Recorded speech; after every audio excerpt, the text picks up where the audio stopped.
Okay, now we are coming to one of the final topics of using Linux tools. Many people had been asking about editors. So, we will first see Nano, we will see a little more of Nano, we will see gedit also, then we will see Vim. Yeah, Vim I would like to say is the best, yeah? The close competitor is far behind. Okay, so why do not we see Nano? Nano file name.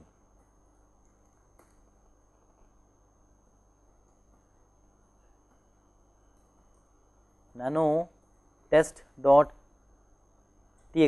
yeah, extension you will choose depending on the purpose. So, we are beginning to write a new file, yeah, enter for next line. If you go on typing on the same line, then it will not put enter by default, it will hide all those into this dollar character. This dollar character in Nano we will say there is much before this also, just some way to represent it. Dollar has not actually come into the file. After you write all that, press enter, yeah. Now it is only showing one line at a time. Again it says there is this dollar, means there is some extension. It is there, it is just that it is not showing it to you, yeah. You might choose some wrap line option, etc., so that it shows. Do not worry about it, the file is intact. It is exactly the way it will put a enter only when you press enter.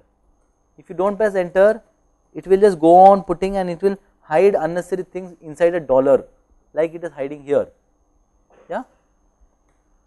After you do all that, you can do Control X. What all to use, those options are there here, because Nano is one of the first things to learn. All those commands are always below. Control O for write out, write all this to a file. If you want to cut a line, cut line means what? It says Control K. Control K will cut the line, Control U will uncut it right there. But you might want to uncut, you have to paste it somewhere else. You can paste it again, yeah. So this is how you use the Nano editor. One can do many advanced things. For quite a few years I used just the Nano editor. It is at least as useful as doc, let me tell you, yeah. You can do copy paste, everything that is possible in OpenOffice copy paste or Microsoft Word copy paste is possible in Nano also, but this is a simple text, plain text editor. Whatever is written in this, why do not we save and came out, whatever has been written is plain text. That is why we can see using less, yeah. We can see grep, we can use grep on this, it is a plain text file. That is what all your shell scripts, your Python scripts, LaTeX, all are required to be plain text. They should not have been written in any fancy program package, yeah. These plain text editors, we will not like to call it a package, yeah. It is best called as a plain text editor. But this OpenOffice or Microsoft Word, these are all some fancy packages.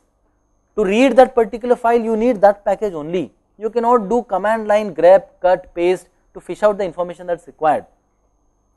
For example, okay, I do not even know what word was put, yeah, the new word, the word new was there inside this, grep new.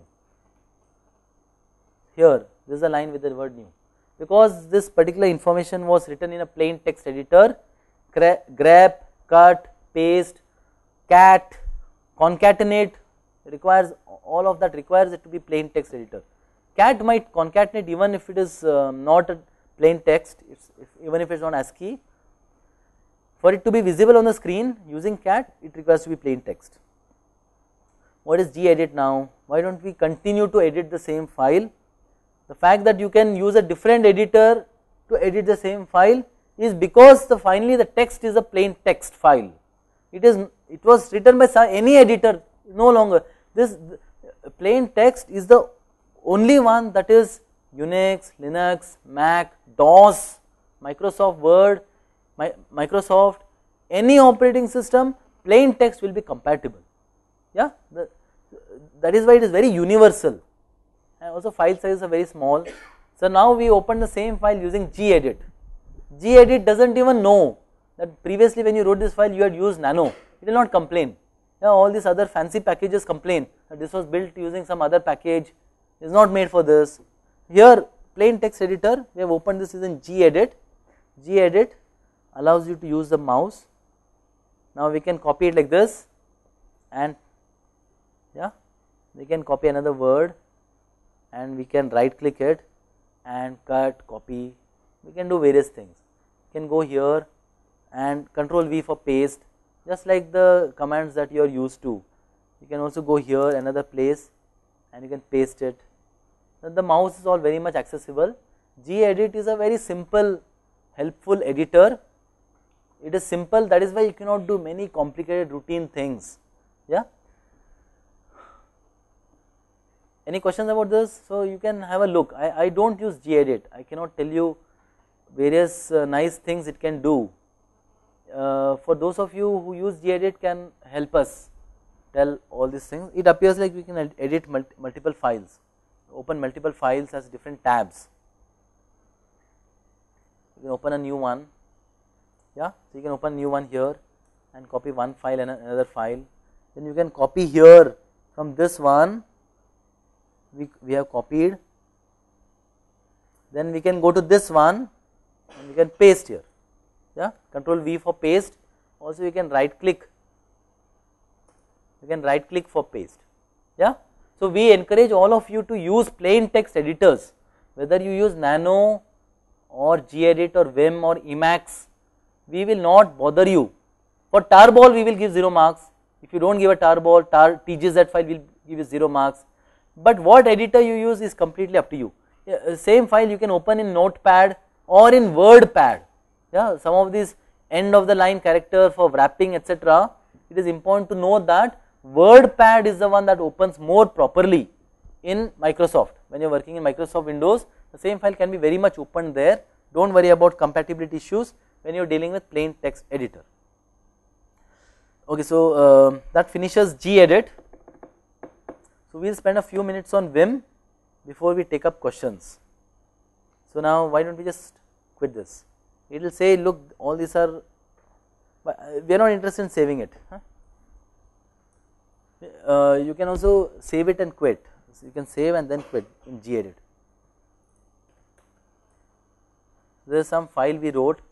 So we have now opened an editor called Vim. So whatever I am going to explain now is about only the Vim editor. Those of you who are not interested in Vim editor can now start spending time on various exercises in the slides that we did not pursue. For loop, if, while, those exercises in the slides we did not pursue. You can get started with that directly. If you are happy with gedit or Nano editor, you can get started with that directly. If you are interested in VI editor, then you can spend a few minutes now. It might appear very difficult, but believe me, I will show you how you can do really complicated things in a very quick way. But if you feel it is too difficult, don't worry about it. Don't blame Linux in any case. It is VI editor that is complicated. Don't blame Linux for VI being difficult. Yeah, VI is a purely personal choice. I understand it is very difficult for initial users, but it can do many complicated things very easily. Once somebody masters it a little, yeah, it takes 3-4 hours only to master the basic things. So let us go to one of those files where lot of commenting had to be done, block commenting. Yeah, that also was not done. So here was, yeah, why don't we? So suppose we have these, yeah, we decided to remove the colors.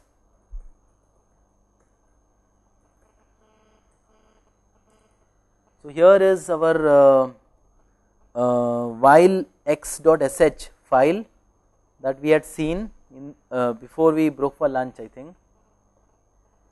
Now if you want to comment, there is no block comment.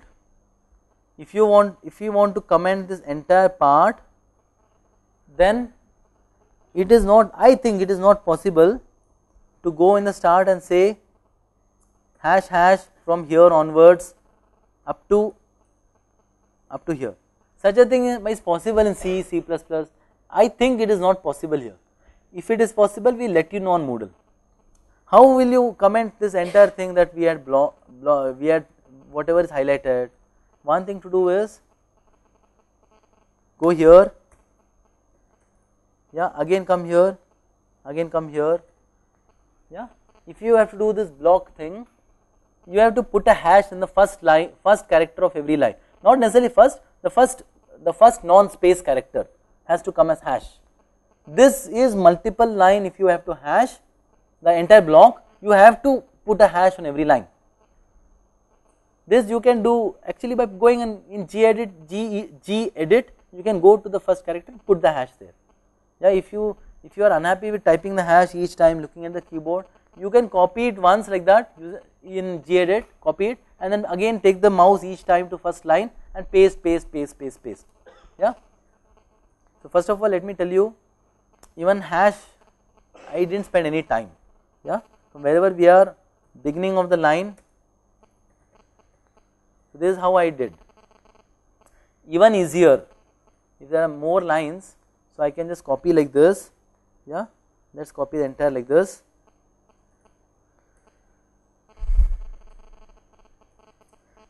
There is some VI syntax. Yeah, we will cover in a few minutes some basic things. I am trying to motivate how it's very easy to do all these complicated things. Search replace for this entire patch. Replace the begin line character with hash. Yeah, it has performed all of this in one go. If there are many lines, if there are 1000 lines, all those 1000 lines can in one go be done. What is one go about it? I pressed colon once and typed this long thing, that is all. Yeah, as soon as I typed, it has done again. If I want to undo, U for undo all of them, again U, all of them are undone. So you see that if you want to do many routine things, if you want to navigate in the file, then we all spend so many hours per day editing a file. For example, it might be editing an email that we have to send, it might be editing a program, the program might be a text file, it might be a LaTeX file that we are editing.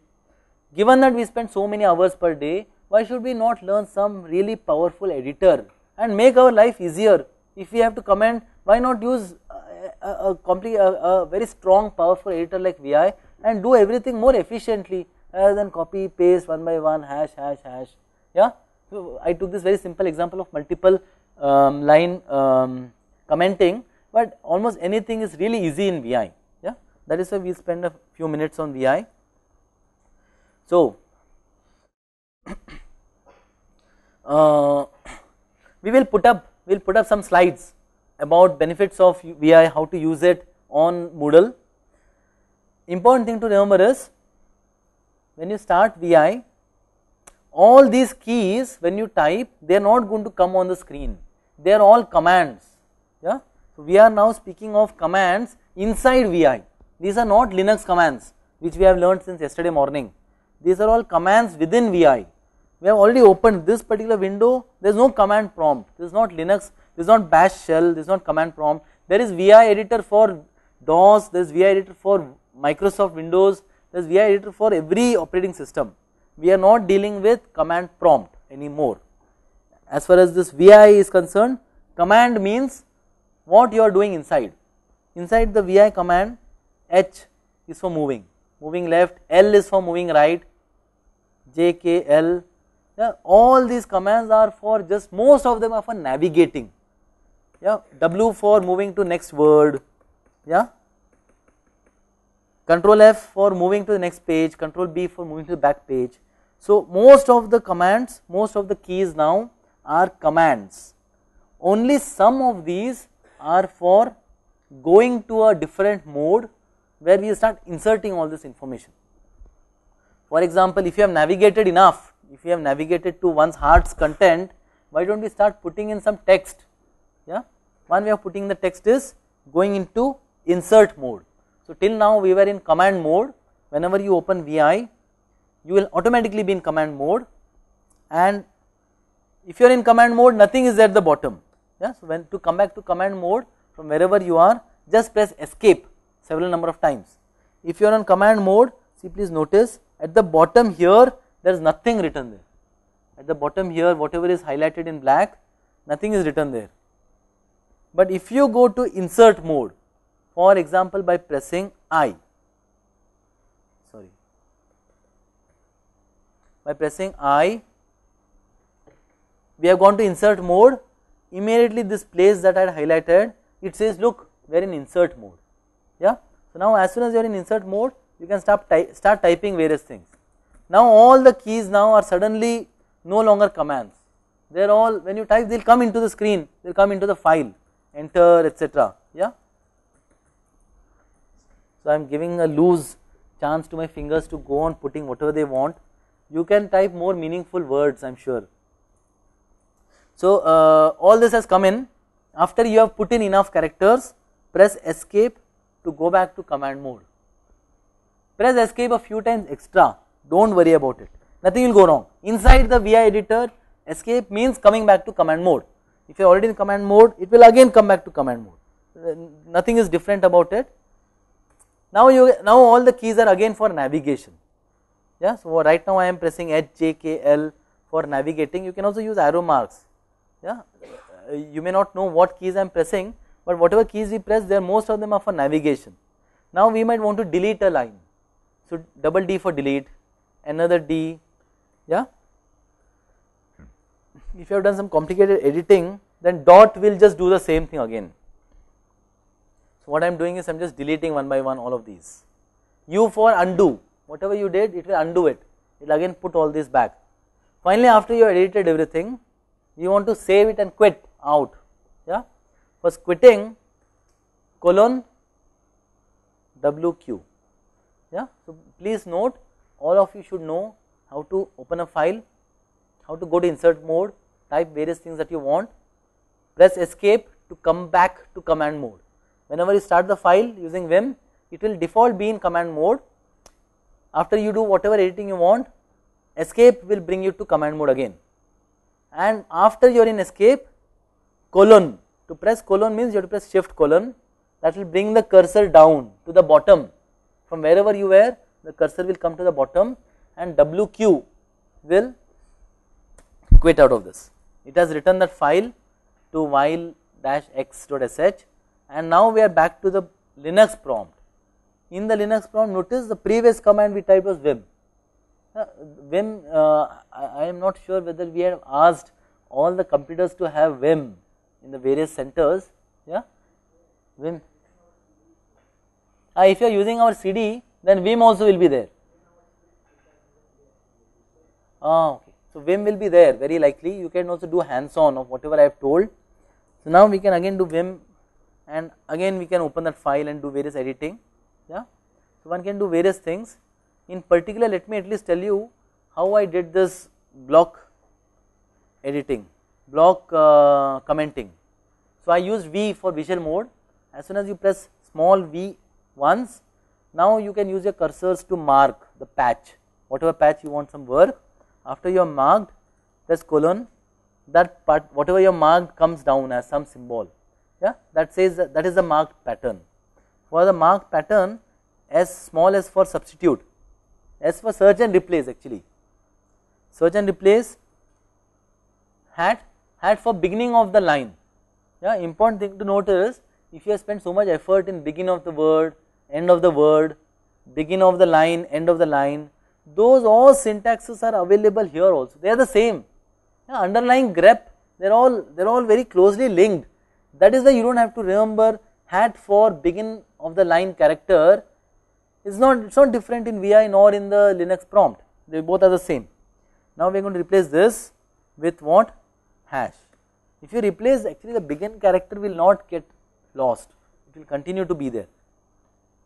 We'll put a space also. There is search and replace only over this particular region, whatever region has been marked. In this case, replace this pattern, search and replace with this pattern. Yeah, with hash, and now when we press enter, that will have effect. That is how we did this. After we do this, colon, again it brings a prompt below, it brings a cursor below, W for write, write and quit. Write and quit will exit after writing. If you want to just quit, you can do this, but it says look, you did not save your work, it is telling you did not save, no write. If you want to quit without writing, then you have to force it. Q exclamation mark. 1 minute.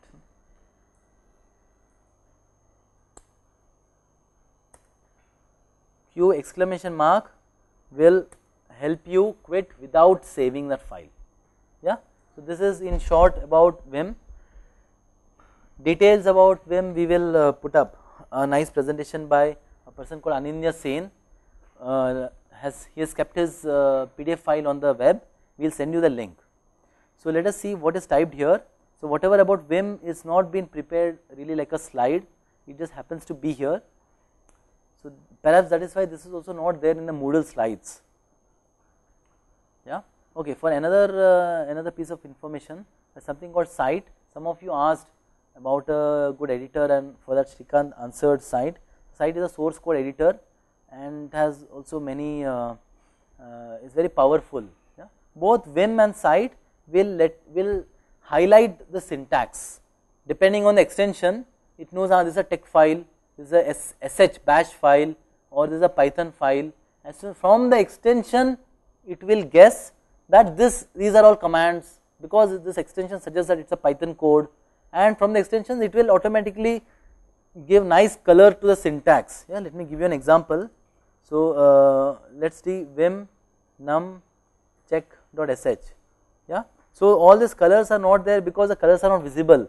So why don't we again bring back colors into our lives? Here, this is showing that this is a comment. I can understand that this yellow color is not visible on the screen there. For that purpose only I had disabled all these colors by going to some different term. So on your own computer at least you can keep the colors, and you can see that all this different syntax gets highlighted from the sh. We can also see a quick text file.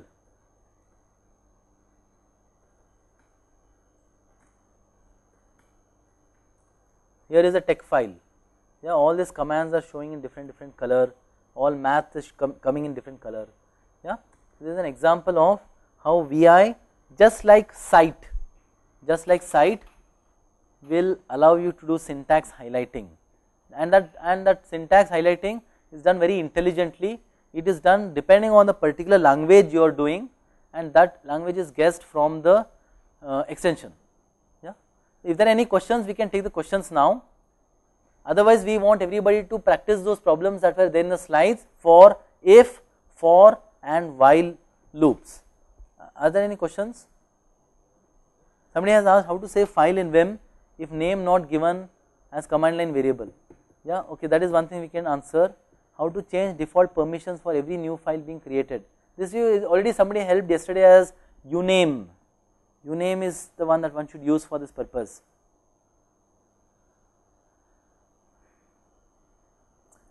For bash, somebody has said you can use 3 quotes for multi-line, and again put 3 quotes for end of the bash.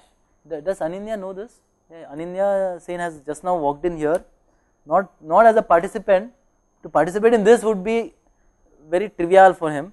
Yeah, he happens to be here for a different purpose. So let me ask him that in bash we are trying to explain about bash, and we put hash as a comment. So for multiple lines in C, you can start that from here, this line onwards should be comment until something else comes. Do you know what to do for bash? Yeah. So he doesn't know, but somebody here has told, somebody from IMCC Pune has told that you use 3 quotes, 3 single quotes I presume to do this. Yeah, this is really useful information. I encourage people to try this out, and it's good for us also to know this. Yeah. Are there any other questions? No audio video. Only in one particular center. How to create tar from files of multiple format. Tar will just create all the files in that directory, that subdirectory, whatever you specify. It will not even worry whether the formats are same or different. Yeah. So that is why we do not have to worry about multiple format or same format. Now somebody had asked how to save, also including files with tar. Yeah, so the same question has asked, same person has asked, can we create a tarball which itself has, can we create a tarball of a directory and the directory itself has other tar files? Yeah, why not?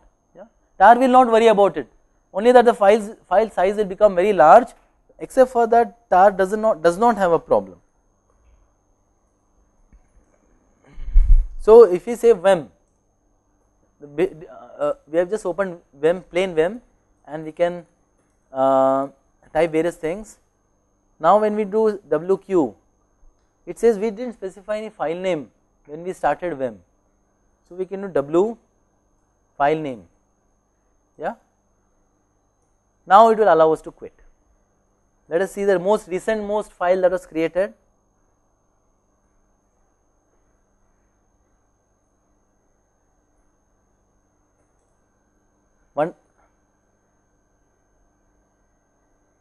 So where is this file that has got created? ls-alrt I did. I did. It has. Okay, the file name has come now. I think I typed something wrong. So file name is the recentmost file that we created by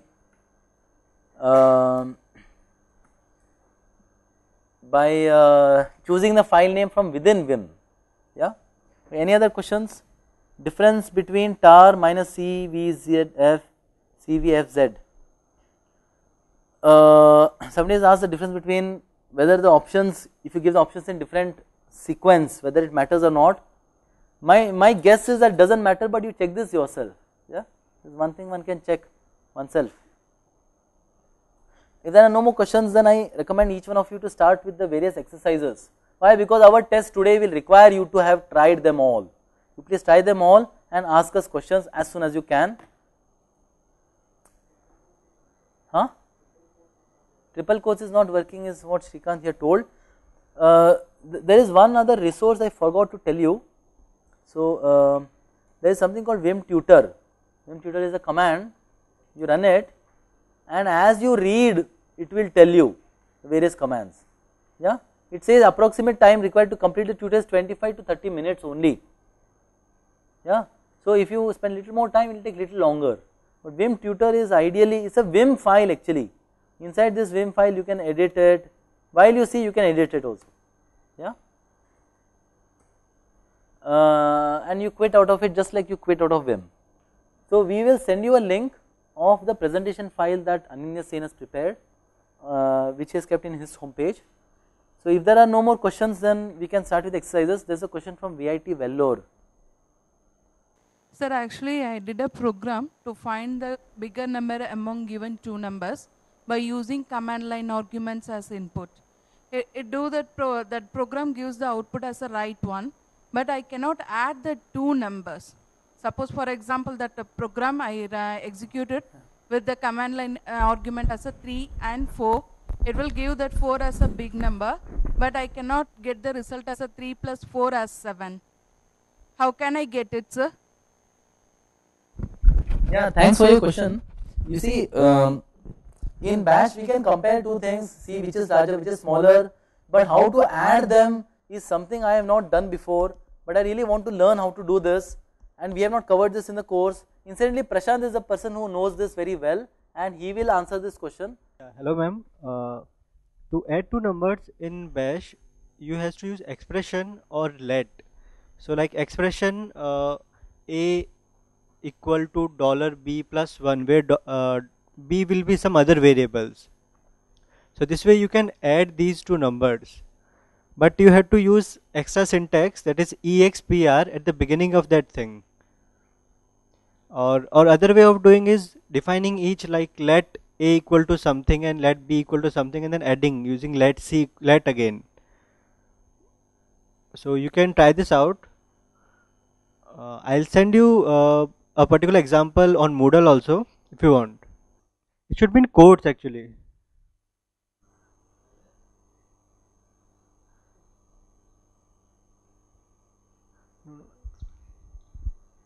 At the beginning of the line.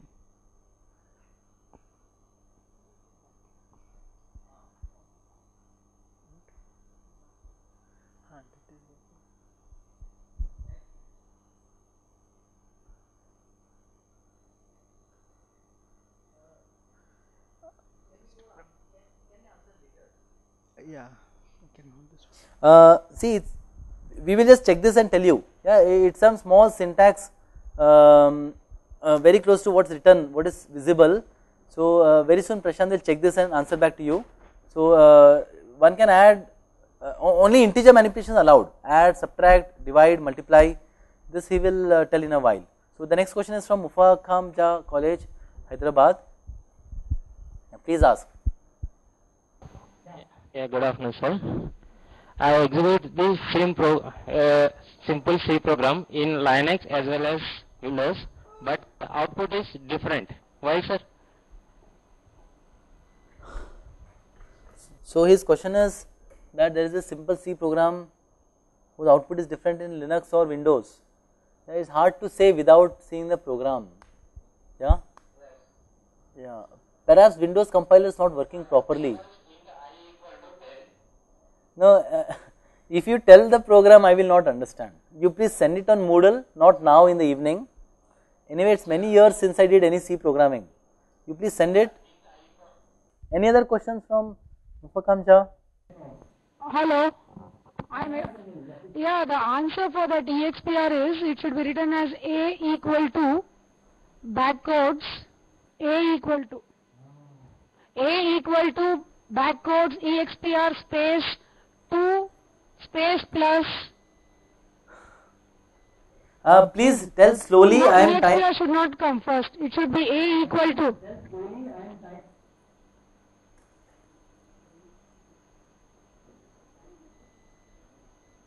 A equal to backcodes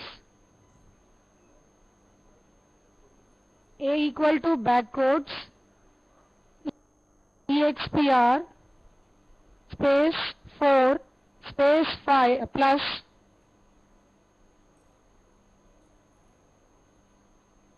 backcodes. Okay. Okay. Thank you very much. Yeah. Thank you for participating from there. Yes. Very good. It is indeed adding as expected. Yeah. So the syntax is now I know the syntax. Thank you very much. Any other questions from Mufakhamja? This shell is not available.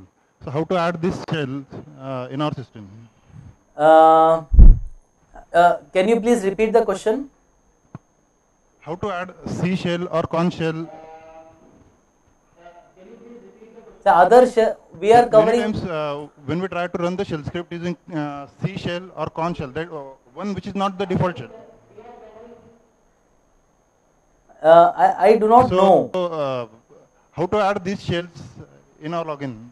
Okay, thank you very much for your question. So the question is, instead of C shell, if you have K shell, instead of bash, instead of K shell, how do we do these other shells? I think this KSH. Let's go to this. KSH is not installed in this, so it appears like these other shells are there. ZSH is also not there.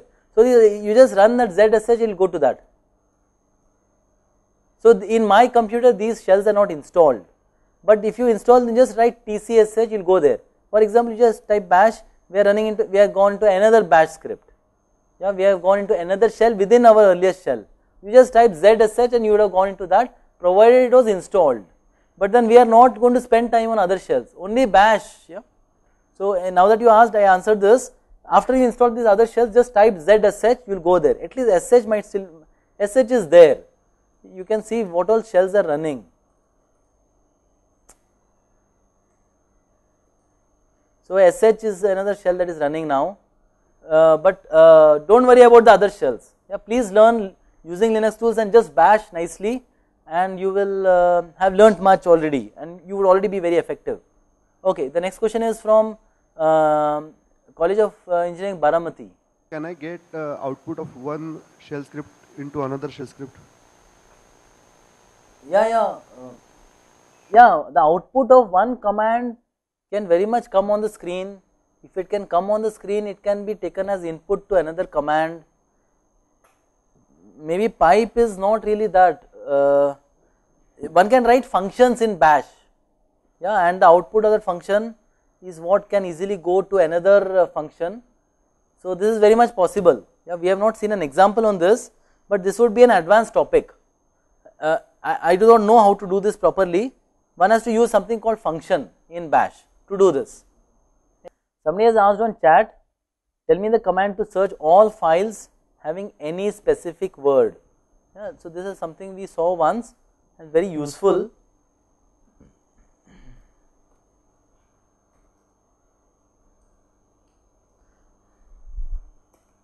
Why don't we search through all the files? Here they are. Yeah. So all these files, inside all these files, inside this list of files, we would like to grep for an. Sorry. Yeah. So what has this done? An character, an pattern is being searched through not just one file, but a whole list of files. That list of files is getting generated using the find dot command. Yeah. Why? Because find dot command, when you do find dot, it just lists all the files, directories, subdirectories, files inside subdirectories, everything it will just spit on the screen. Instead of spitting on the screen, we want that to go as input to something else. This incidentally is list of files, so why don't we grep through a pattern, grep for a pattern through all these files. That is what this back quote, meaning open quote, is doing. So it has given all this. So does this answer your question? Huh? Minus name. Dot. Find dot minus name. And now you give an. An. The A N N E. No, that's whether an is part of the file name. Okay. Yeah. This will work for txt. It will give us all txt files. Txt is not there surprisingly. Star is also required. Yeah. So or sh. Yeah, it will give you that pattern is there in the file name. Yeah. Somebody is asking, explain the usage of SCD.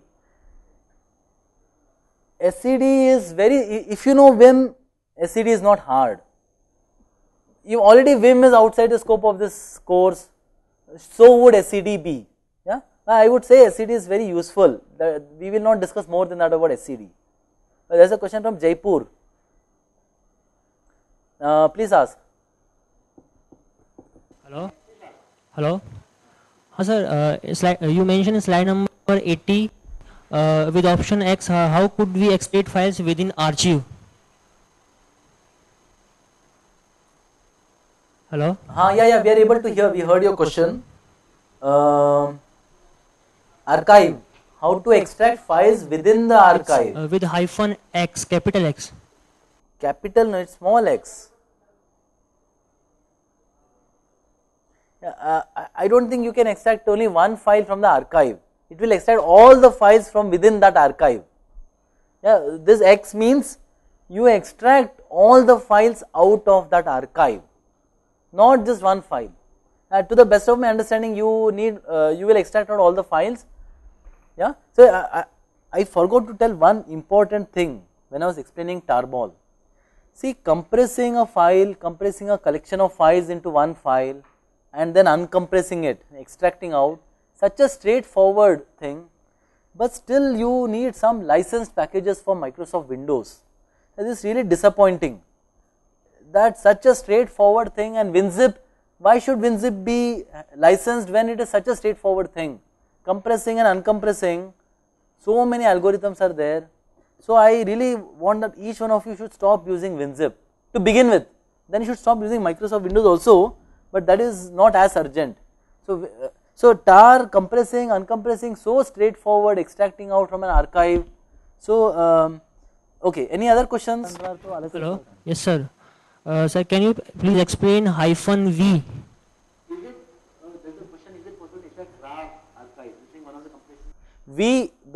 The V option is only for verbose. Verbose means those who give too much information, yeah, too textual, too much unnecessary information. So verbose, you might be interested in verbose because you might be concerned whether something has become okay or not. You just, whether you put the V option or not, don't worry about it. Yeah, don't worry about the verbose. Let me repeat and be verbose. Don't worry about verbose. Yeah. Okay. If there are no more questions, we'll take this question on chat. So before we go to this question to Saint Joseph College, Kerala, so there is this question about RAR. Yeah, I think WinRAR is free. There is, I think, I'm not sure, but you can install RAR and UNRAR packages on Linux, and it will run. Yeah? RAR, UNRAR can extract out RAR extension files. So RAR and UNRAR are commands one can install separately. tar is of course a GNU one that is default there. So you can uncompress RAR archives. Okay, the next question is from St. Joseph College, Kerala. Lab environment, we need to copy files from one system to another. Usually to students, we will prepare one exercise and distribute among system. How can we transfer the files from one system in Linux to another? Okay, yeah, that's a good question. Any other question from your college? We will take up all the questions and then start answering. Okay, sir, we also want to take backup into CD. So how can that be done in command interface? So backup process. Yeah, taking backup is very important. I am sure all of you should be able to do backup. Yeah.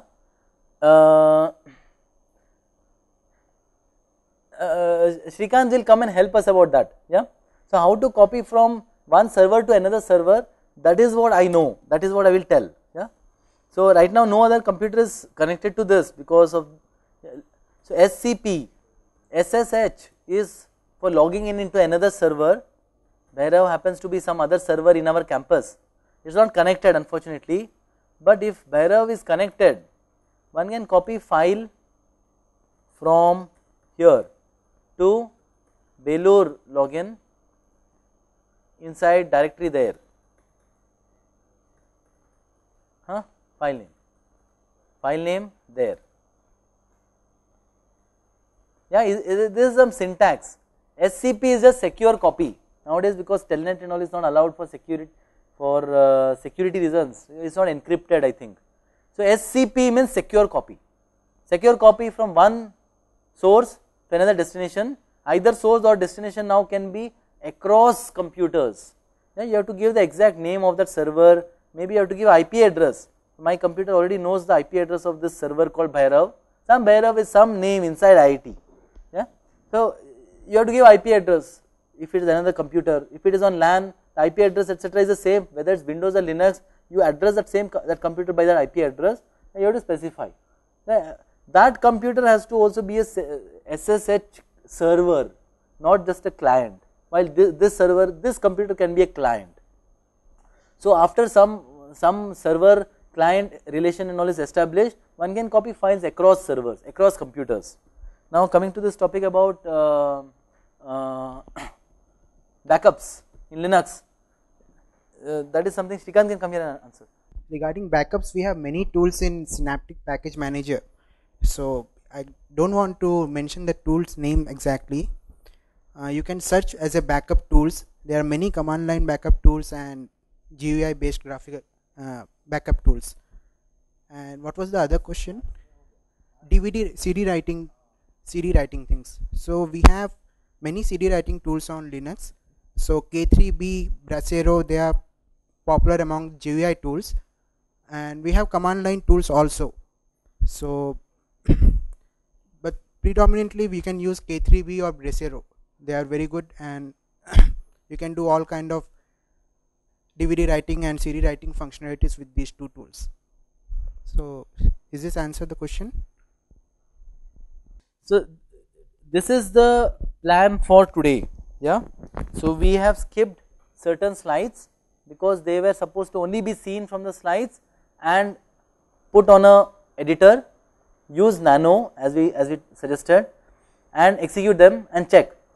But then it's important that you do this for doing well in the test, and you doing well in the test is very important. Only those who do sufficiently well will pass the course, only they get this participation certificate.